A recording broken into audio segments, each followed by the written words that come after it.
One, two, three. When I say, do not do that because I will kill you. I will kill you. I am the only remaining guy left in the Philippines to speak. Paghahanap ng katarungan sa sistema ng lipunang sumasakal sa mamamayan. Walang kurungan, kahapit-bisig, walang lagagan, maging handa.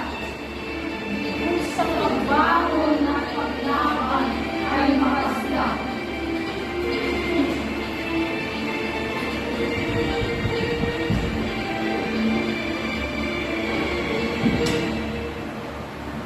Ang sandata sa pagpaslang.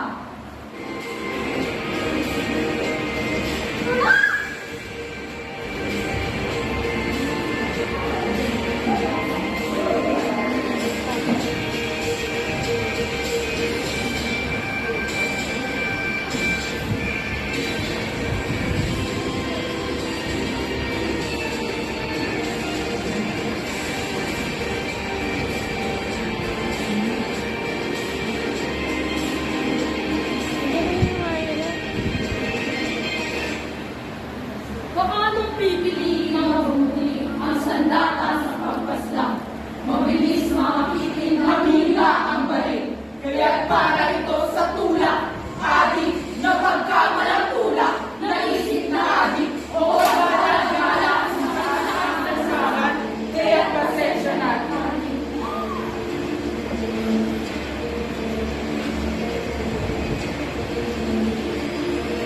Armalay at bomba ang gamitin kung gustong makarami ng rebelde. Kung hindi rebelde, eskwelahan ng rebelde, tinatawag na rebelde. Para pwede ng malimba ng halos walang magre-reklamo sa satsat-satsat. Sa gusto naman ang daang-daang pagkatapos ng buhay, masimple pa ang lahat. Inilubog o hayaang nakalubog ang masa sa dalita, kahit ganda huba at sa trabaho'y subsob. Dapat magsasaka, mamamahalin ng tao. At di palinagin ang lupa. Lutumin lahat ang kahirap. Maraming uri ng pagpaslang sa ating mga. Kaya't ang mga tanong ay ito. Paanong pipiliin ng mabuti ang sandata laban sa pagpaslang? Ano ang ugat ng pandarahas? Ito ang aking nakita. Tora! Kay haba ng ating pakikipagbakat, maghahanap ng katanungan sa sistema ng lipunang sumasakal sa mamamayan. Walang kurungan, kahapit-bisig, walang landagan, maging handa. Ever ready?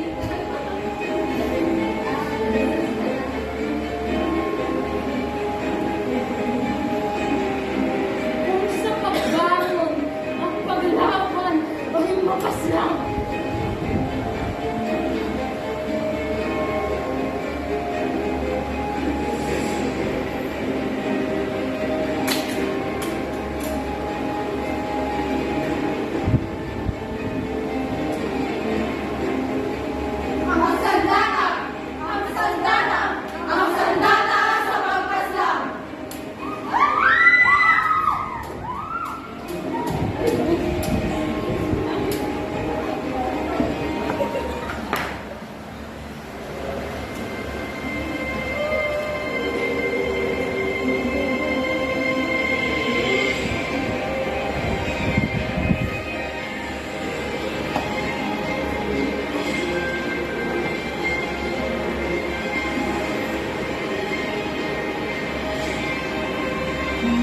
Bangon at maglaban ang mapaslang.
Tapos na.